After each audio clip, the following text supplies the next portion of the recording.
오늘 우리에게 주시는 하나님의 말씀을 함께 찾아 읽어보도록 하겠습니다. 오늘 우리에게 주시는 하나님의 말씀은 아모스 8장 7절에서 14절까지의 말씀입니다. 제가 읽도록 하겠습니다. 주님께서 야곱의 자랑을 걸고 맹세하신다. 그들이 한 일, 그 어느 것도 내가 두고두고 잊지 않겠다. 그들이 이렇게 죄를 지었는데 어찌 땅에 지진을 일으키지 않겠으며 어찌 땅 위에 사는 자들이 모두 통곡을 하지 않겠느냐.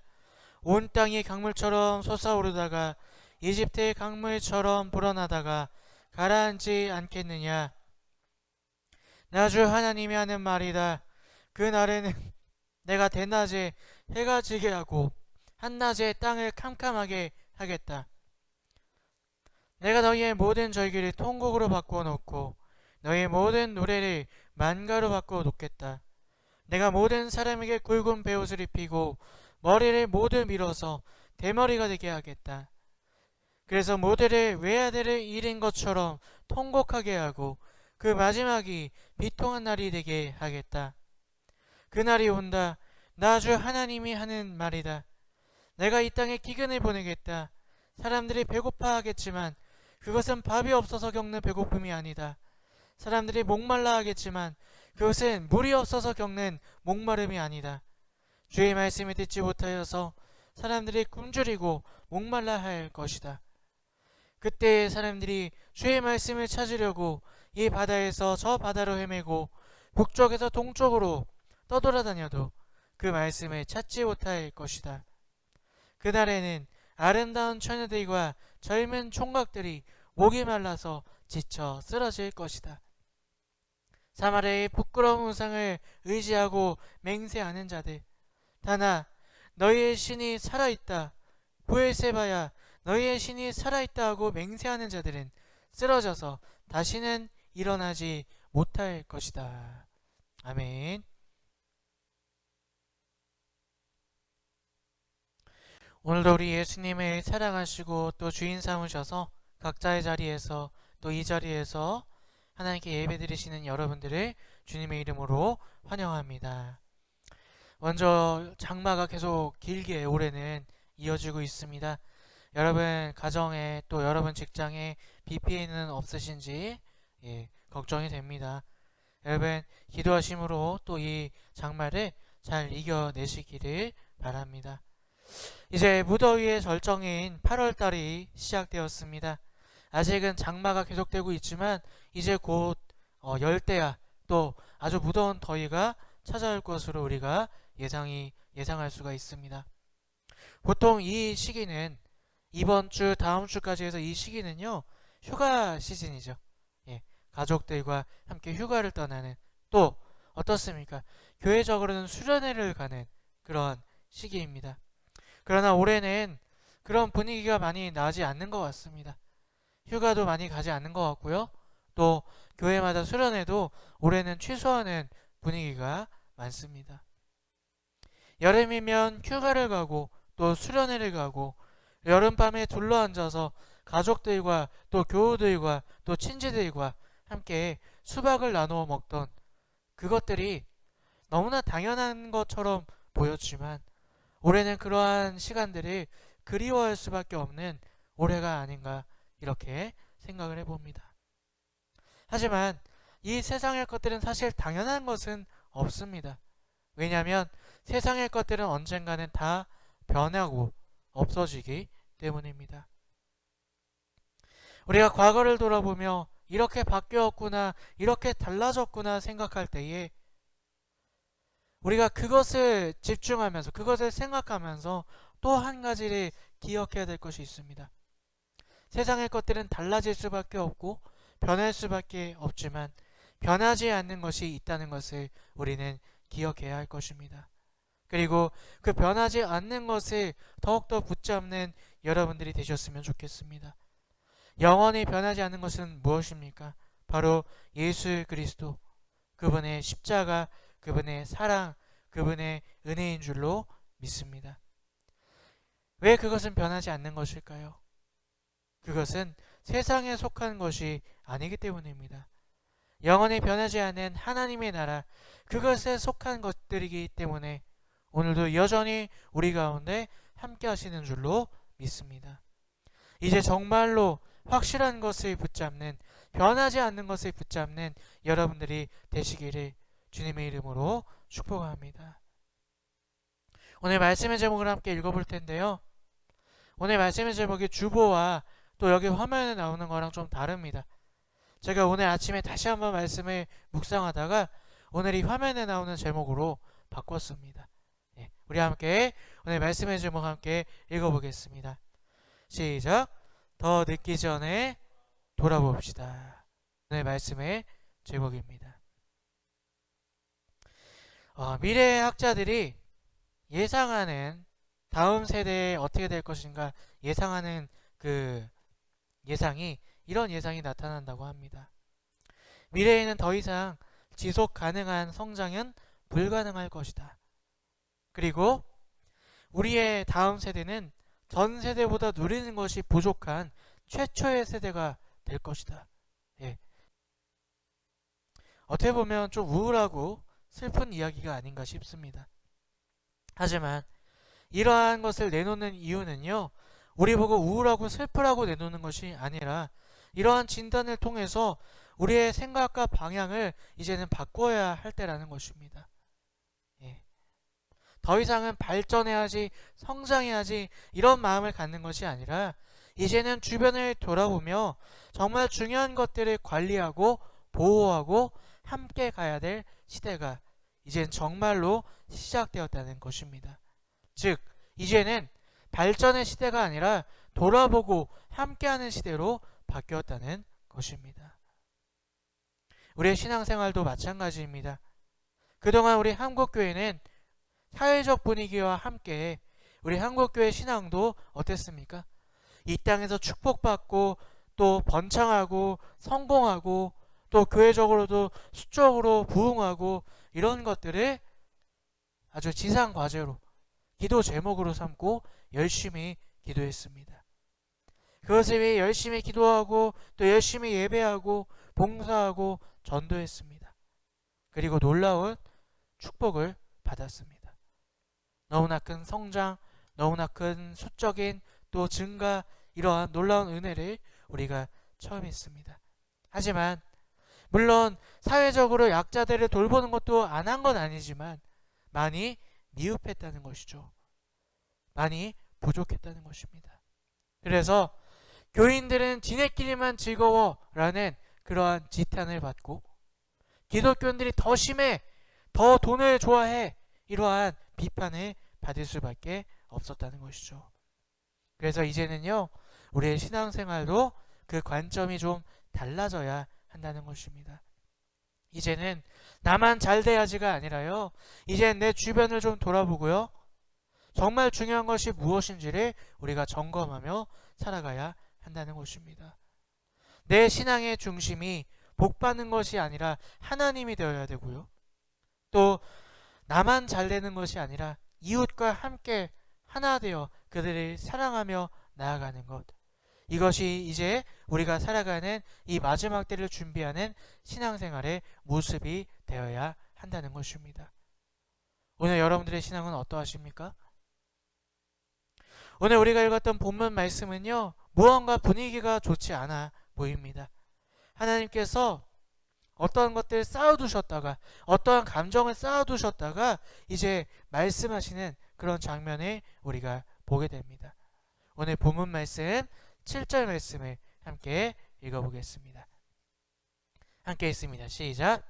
주님께서 야곱의 자랑을 걸고 맹세하신다. 그들이 한 일, 그 어느 것도 내가 두고두고 잊지 않겠다. 아멘. 자, 하나님이 야곱의 자랑을 두고 맹세하고 계세요. 그들의 한 일을 잊지 않겠다고 말씀하시고 계십니다. 무슨 얘기입니까? 이제 더 이상 기다리지 않고 참지 않고 그들에게 재앙을 내리시겠다 말씀하시고 계시는 것이죠. 자, 여기서 말하는 야곱의 자랑이라는 게 무엇일까요? 두 가지 의미를 가지고 있습니다. 야곱의 자랑, 이스라엘 민족이 자랑했죠. 우리는 선민이다. 하나님께서 끊임없이 우리를 돌보신다. 바로 하나님의 신실하심을 이야기하고 있어요.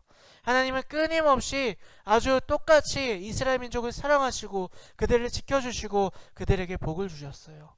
근데 이제는 그 신실하심을 가지고 이스라엘 민족을 심판하시겠다 말씀하시고 계시는 것입니다. 또 한 가지 의미는 뭐냐?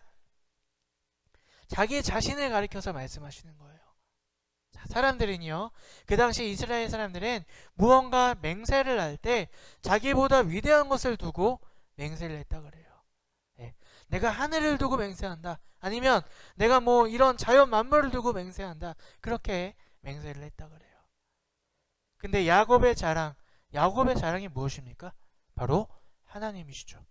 하나님이 하나님 자신을 두고 맹세하신다는 거예요. 내가 이 땅에 너희들에게 이제 두고두고 보지 않고 재앙을 내리시겠다. 그렇게 말씀하시고 계시는 것입니다.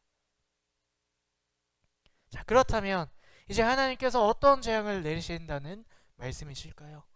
우리 계속해서 8절 9절 말씀을 함께 읽어보겠습니다.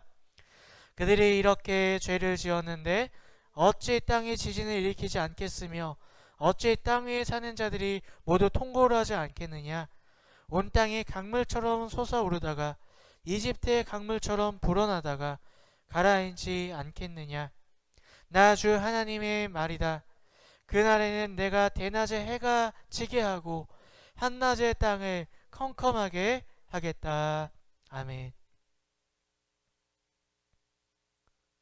바로 하나님께서 먼저 이 땅에 지진을 일으키시고 홍수를 나게 하시고 해가 어두워지게 하시는 그런 일들을 하시겠다 말씀하고 계세요. 바로 하나님께서 내리신 첫 번째 재앙은요, 자연재해를 통한 물리적 재앙을 내리시겠다 말씀하시고 계십니다. 자연은 하나님의 주권에 속해 있습니다. 자연은 하나님께서 통치하십니다. 자연에 이상이 생겼다면 우리는 심각하게 한번 생각해 보아야 한다는 거예요. 하나님의 메시지가 있지 않는가? 우리는 심각하게 오늘 이 시대를 바라보아야 한다는 것입니다. 올해 특히 심각하죠. 자연재해가. 예. 중국, 일본, 이 동아시아 지역에 심각한 홍수가 지금 일어나고 있습니다. 우리나라도 그렇죠. 예. 부산에 또 서울 강남에도 비 피해가 심각하다고 합니다. 또 어떻습니까? 지진은 계속해서 아주 여러 곳에서 다발적으로 일어나고 있습니다. 또 시베리아에서는요, 자연적으로 산불이 계속 일어나고 있대요. 불이 나고 있대요. 북극의 얼음은 심각하게 녹고 있다고 합니다. 여기저기서 큰 숲이 산불로 태워지고 있는 모습을 우리가 목격하게 됩니다. 그런 일은 도대체 왜 일어나는 것일까요? 물론 우리가 자연환경을 파괴했기 때문에 우리의 잘못 때문에 일어나는 것도 있습니다. 하지만 우리의 인생들이, 사람들이 지금 잘못 가고 있고 잘못 살고 있다는 하나님의 경고일 수 있다는 것입니다. 여러분, 이러한 경고가 있을 때 우리는 어떤 마음가짐을 가져야 할까요? 우리 누가복음 13장의 말씀을 함께 읽어보겠습니다. 누가복음 13장 4절에서 5절까지의 말씀입니다. 또 실로암에 있는 담이 무너져서 치어 죽은 18사람은 예루살렘에 사는 다른 모든 사람보다 더 많이 죄를 지은 사람이라고 생각하느냐? 그렇지 않다. 내가 너에게 말한다. 너희가 회개하지 않으면 모두 그렇게 망할 것이다. 아멘. 오늘 자연재해를 보내심으로 우리가 생각해 봐야 될 것이 무엇이냐? 내 자신을 돌아보셔야 돼요. 예. 여러분, 사실 세상 사람들도 많은 지탄을 받았던 일이 있습니다. 예전에 동남아시아에 쓰나미가 왔었죠. 그때 어떤 목사님이 저기 사는 사람들이 예수 안 믿어서 벌 받은 것입니다. 예. 물론 뭐 그게 맞을 수도 있고 아닐 수도 있습니다. 그런데 사랑의 하나님께서 그렇게 그들만 심판하지 않으실 거라 저는 믿습니다. 세상의 자연재해로부터 무서운 일들이 일어날 때에 남을 판단하고 정죄하는 것이 아니라 내 자신을 돌아보시기 바랍니다. 오늘 예수님께서 말씀하시죠. 너희도 회개하지 않으면 그렇게 망할 수 있다. 그 사람들이 너희보다 죄가 많아서 그런 일을 당한 것이 아니다. 예수님께서 분명하게 말씀하십니다. 오늘 우리 어떻습니까? 오늘 하나님 앞에 온전히 서 계십니까? 정말 예수님을 사랑하시고 예수님이 내 인생의 첫 번째가 되십니까? 정말 예수님의 말씀에 따라 살기에 노력하고 계십니까? 오늘 우리 자연재해 하나님의 경고를 통해 우리의 모습을 돌아보아야 할 줄로 믿습니다. 하나님께서 작정하시는 또 두 번째 재앙이 있습니다. 바로 오늘 본문 말씀 11절부터 13절까지 나와 있습니다. 우리 함께 읽어보겠습니다. 그날이 온다. 나 주 하나님이 하는 말이다. 내가 이 땅에 기근을 보내겠다. 사람들이 배고파하겠지만 그것은 밥이 없어서 겪는 배고픔이 아니다. 사람들이 목말라 하겠지만 그것은 물이 없어서 겪는 목마름이 아니다. 주의 말씀을 듣지 못하여서 사람들이 굶주리고 목말라 할 것이다. 하나님께서 이스라엘에게 내리시는 재앙 두 번째는요, 하나님의 진리의 말씀을 들을 수 없어서 갈급한 영적인 재앙이라는 것입니다. 말씀의 기근, 진리를 찾을 수 없고 하나님을 찾을 수 없어서 마음이 답답하고 갈증이 나고 너무나 무기력한 그러한 마음의 상태에 재앙을 내리시겠다는 말씀이에요. 여러분, 사람은 영적인 존재입니다. 육적인 것이 아무리 채워져도, 아무리 풍족한 삶을 산다고 하더라도 만족할 수가 없다는 것이죠. 우리의 영을 채워주시는 하나님이 함께 계시지 않으면 우리는 행복할 수가 없다는 거예요. 답답하고 허전하고 괴로운 삶을 살아갈 수밖에 없다는 것입니다. 그런데 오늘 하나님께서 그 하나님을 만날 수 있는 그 진리의 말씀, 그것을 이제 듣지 못하게 하시겠다 말씀하시고 계십니다. 그래서 13절 잠깐 보니까요, 그날에는 아름다운 처녀들과 젊은 총각들이 목이 말라서 지쳐 쓰러질 것이다 라고 말씀하고 계세요. 여기서 처녀와 총각은 어떤 의미를 나타내고 있습니까? 실제로 젊은 사람, 강건한 사람을 말할 수도 있습니다. 하지만 아주 풍족하고 부유해도요, 지쳐 쓰러지게 된다는 거예요. 아주 풍족한 삶 같아요. 겉으로는 재산이 많고 먹고 마실 것이 풍족한 것 같습니다. 하지만 그 마음이 지치고 쓰러지게 된다는 것입니다.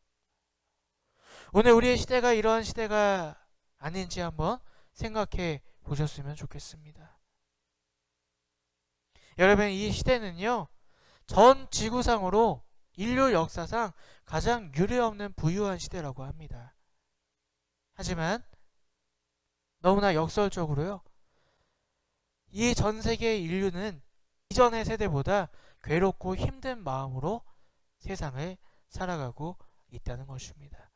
그래서 우울증, 불면증, 질환에 시달리는 사람들이 너무나 많이 있다는 것입니다. 여러분, 혹시 지금 이 시대가 하나님을 잃어버려서 마음이 답답하고 힘든 그 영적인 고갈 상태에 그런 재앙의 시대가 아닌지 오늘 본문을 통해 우리는 돌아보아야 할 줄로 믿습니다. 우리는 하나님 말씀이 있어야 살 수 있습니다. 하나님이 우리 마음 가운데 함께 계셔야 우리는 살 수 있는 줄로 믿습니다. 오늘 여러분들의 마음이 답답하시다면, 뭔가 공허하고 허전하고 괴로우시다면, 내가 오늘 주님을 잊고 살고 있지는 않는가, 우리의 모습을 돌아보시는 저 여러분들이 되셨으면 좋겠습니다. 그렇다면 하나님이 오늘 이 이스라엘 민족의 이러한 징계를 내리시는 까닭은 도대체 무엇일까요? 그들이 도대체 무슨 잘못을 했기에 하나님께서 이러한 징벌을 내리시겠다고 말씀하시는 것일까요? 오늘 본문 말씀 위에 있는 4절과 5절 말씀을 우리 함께 읽어보겠습니다. 4절과 5절 말씀 함께 있습니다. 시작. 빈궁한 사람들을 짓밟고 이 땅에 가난한 사람을 망하게 하는 자들아, 이 말들을 들어라. 기껏 한다는 말이 초하루 축제가 언제 지나서 우리가 곡식을 팔 수 있을까? 안식일이 언제 지나서 우리가 밀을 낼 수 있을까?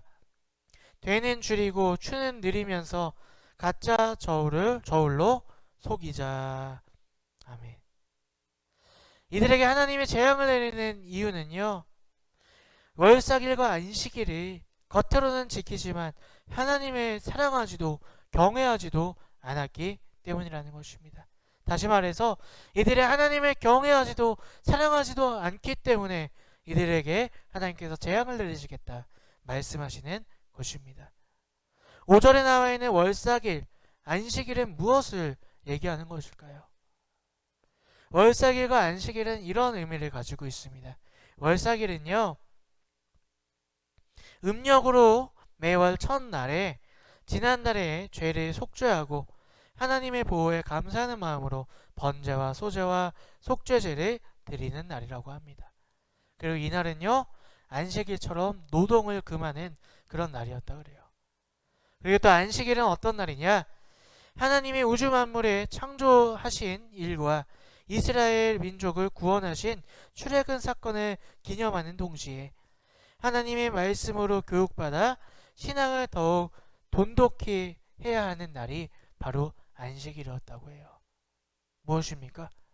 하나님을 높이고 하나님께 집중하고 하나님께 감사하는 우리의 마음을 다하는 날이 안식일이며 월삭일이었다는 것이죠.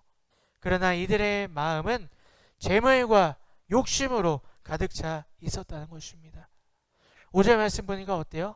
아유, 언제 월삭일이 지나서 우리가 장사할 수 있을까? 언제 안식일이 지나서 우리가 추수하고 장사를 할 수 있을까? 하나님 앞에 예배드리러 나와서 그런 걱정과 원망과 불평만을 쏟아놓고 있었다는 것입니다. 오늘 우리는 이 예배의 자리 가운데 또 우리의 삶의 자리 가운데 이런 마음으로 하나님 앞에 나와 계시지는 않으십니까? 만약 목사님들이 이런 얘기를 공통적으로 함께 나누는 모습을 보게 됩니다. 이제 코로나가 우리나라에서는 어느 정도 진정 추세에 들어갔어요. 해외에서 입국된 사람들 말고는요, 이제 감염자가 한 자릿수로 줄어들었습니다. 정부에서도요, 이제 각자 할 수 있는 일을 이제 하라고 권장하고 있는 추세입니다. 그래서 목사님들이 신방 전화를 하세요. 네. 이제 교회 나오시죠? 예배 드리시죠? 성도들이 아직 위험하잖아요. 이렇게 이야기한다고 해요. 그들은 직장에도 이제 나갑니다. 친구들과도 만납니다. 여행도 다닙니다. 문화생활도 즐깁니다. 근데 교회는 위험하대요. 이게 어떻게 된 일일까요? 마치 코로나가 교회에만 있는 것처럼 사람들이 그렇게 반응한다는 것이죠. 이것은 다른 의미가 아니에요. 하나님이 그들에게 별로 중요하지 않다는 것입니다. 여러분, 근데요, 그러한 생각이 가장 위험한 생각임을 우리는 기억하셔야 할 줄로 믿습니다. 여러분, 우리의 인생의 중심이 하나님이 아니라면, 우리의 예배 가운데 나오시는 것, 우리의 삶 가운데 하나님을 바라보고 사랑하지 않는 것이 우리의 마음이라면, 오늘 그 마음 때문에 하나님께서 우리에게 경고하실지도 모르시기 때문이라는 것입니다. 여러분, 하나님이 중심이 되셔야 됩니다. 하나님이 첫 번째가 되셔야 됩니다.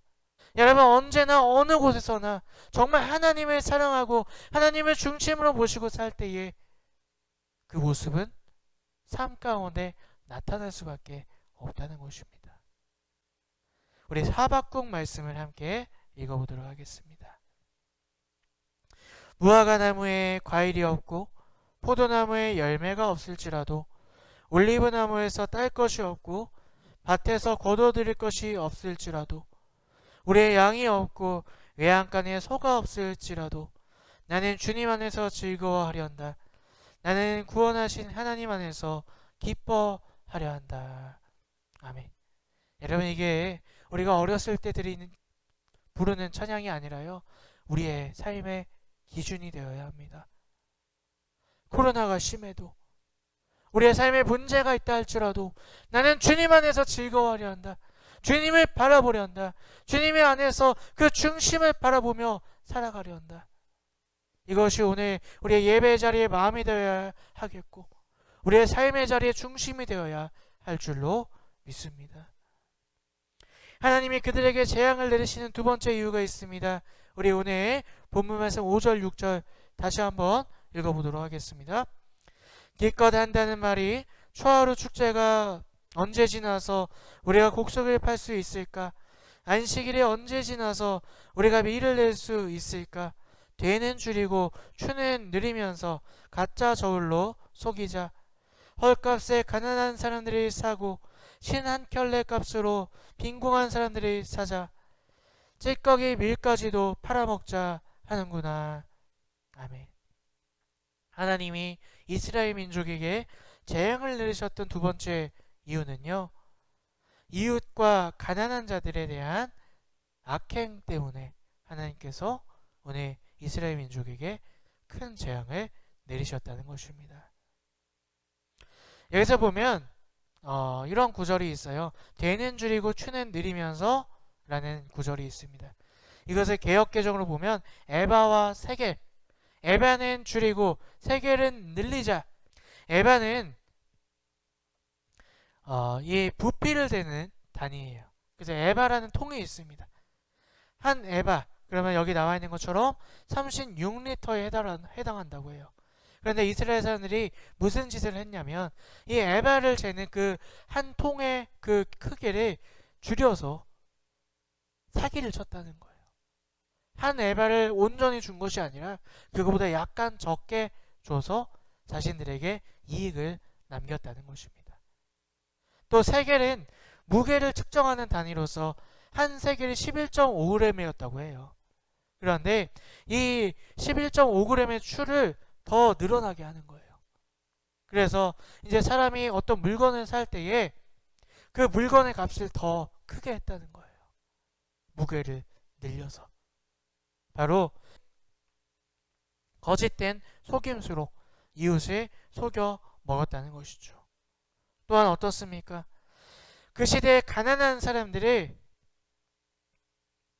신 한 켤레의 값으로 팔고 사고 했다는 거예요.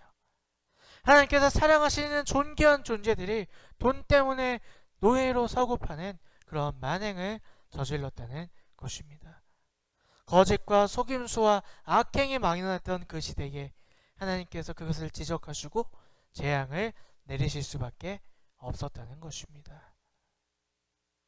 여러분, 직장에 다니는 그리스도인들이 많은 고충을 이야기합니다. 사회가 너무 불의하다는 거예요. 속임수를 쓰고 거짓말을 하지 않고서는, 남을 이용하지 않고서는 이 사회생활을 할 수가 없다고 그렇게 괴로움을 토로합니다. 근데 직장만 그럴까요? 정치, 경제, 사회, 문화 모든 분야에 거짓이 팽배하는 시대가 바로 오늘 우리의 시대라는 것이죠. 원리 원칙대로 이야기를 하면 바보 소리를 듣는 시대가 바로 오늘 우리의 시대입니다. 여러분, 그런데 그 똑똑함 때문에 하나님이 이스라엘 민족에게 징벌을 내리신 것을 여러분 오늘 기억하시기를 바랍니다. 오늘 우리는 세상의 풍조에 따라 너무 쉽게 사람들을 속이고 거짓말하고 대충 얼렁뚱땅 작은 죄를 모른 척 넘어가고 계시지는 않으십니까? 여러분, 분명히 기억하십시오. 하나님은 그러한 작은 속임수까지, 작은 거짓말 하나하나까지도 기억하고 계실 것이라 말씀하십니다. 그 작은 거짓말 때문에 오늘 우리에게 재앙을 내리시겠다 말씀하시고 계십니다. 하나님 앞에서 크고 작은 죄는 없습니다. 오늘 우리의 너무나 무분별한, 주의 깊지 못한 그러한 이웃을 향한 거짓과 속임수와 또 악행이 있다면 우리 철저히 돌아보시고 주님께로 돌아오셔야 할 줄로 믿습니다. 오늘 이 아모스의 이야기가 성경에 있는 이유는 무엇일까요? 오늘 우리도 이러한 실수를 하지 말라는 것입니다. 더 늦기 전에 우리는 돌아보아야 할 때입니다. 점검해야 할 때입니다. 자연을 통해 혼란한 세상을 통해 우리에게 경고하시는 하나님의 음성을 들으십시오. 내가 하나님을 너무 대충 생각하고 사랑하지 않고 경외하지 않고 살지는 않았는가? 우리의 예배의 모습, 우리의 삶의 모습을 점검하십시오. 또한 내가 이웃에게 세상이 다 그렇다고 이웃을 업신여기고 거짓말하고 쉽게 생각하고 작은 부분을 속이고 또 그들에게 아무 생각 없이 악행을 저지르고 살지는 않았는지 우리의 모습을 돌아보고 오늘 하나님의 경고 앞에서 우리가 다시 한번 돌아보고 돌이키며 회개하는 저와 여러분들이 되셨으면 좋겠습니다.